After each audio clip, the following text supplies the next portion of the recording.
Rogue Wave, short story by Theodore Taylor, Part 4.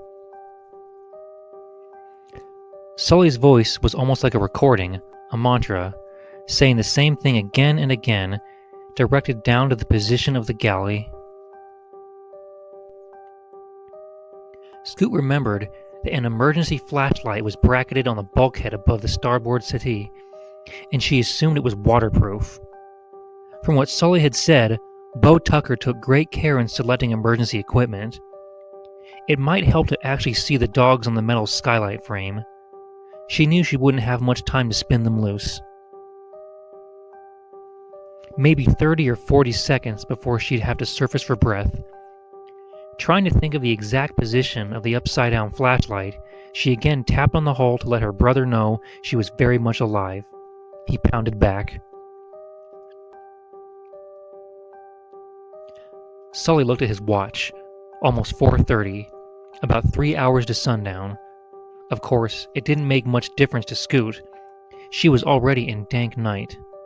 But it might make a difference if she got out after nightfall. He didn't know what kind of shape she was in. Injured, she might surface and drift away. The mantra kept on.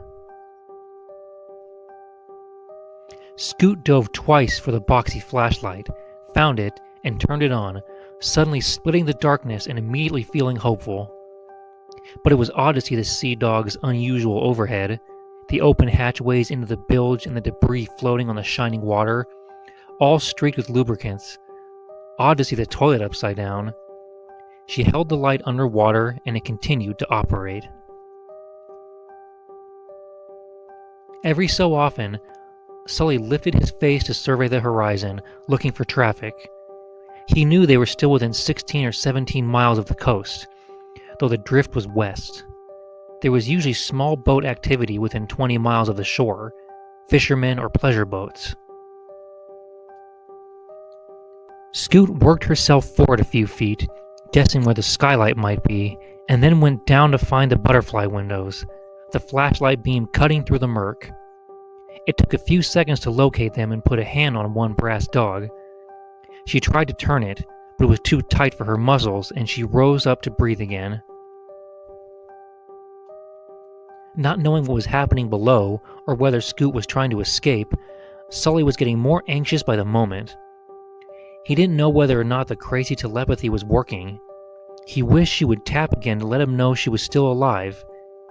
It had been more than 20 minutes since she last tapped.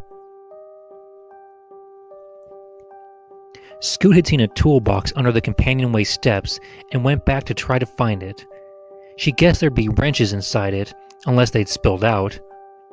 Using the flashlight again, she found the metal box and opened it. Back to the surface to breathe again, and then back to the toolbox to extract a wrench. With each move, she was becoming more and more confident.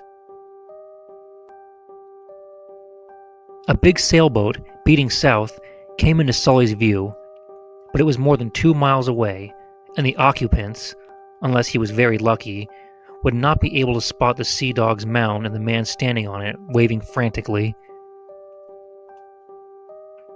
4 times Scoot needed to dive, once for each dog, and working underwater was at least 5 times as difficult as trying to turn them in usual circumstances.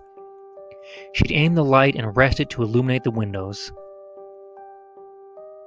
Finally, all the dogs were loose and she rose once again. This time, after filling her lungs to bursting, she went down and pushed on the starboard window. It cracked a little, but the outside sea pressure resisted and she had to surface again. Sully sat down, almost giving up hope. How long the air pocket would hold up was anybody's guess. The boat had settled at least 6 inches in the last 2 hours.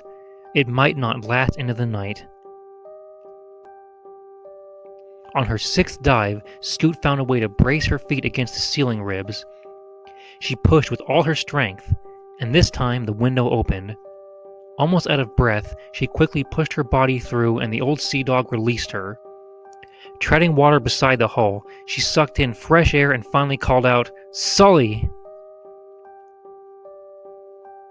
He looked her way, saw the grin of triumph on the oil-stained imp face, and dived in to help her aboard the derelict. Shivering, holding each other for warmth all night, they rowed and rocked, knowing that the boat was sinking lower each hour.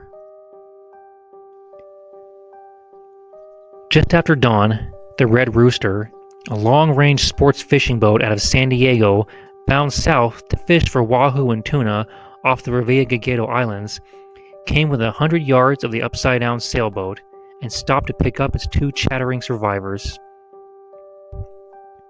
The Red Rooster's captain, Mark Stevens, asked, "What happened?" "Rogue wave," said Sully. That's what he planned to say to Bo Tucker as well. Stevens winced and nodded that he understood. The old sea dog stayed on the surface for a little while longer, having delivered her survivors to safety. Then her air pocket breathed its last, and she slipped beneath the water, headed for the bottom.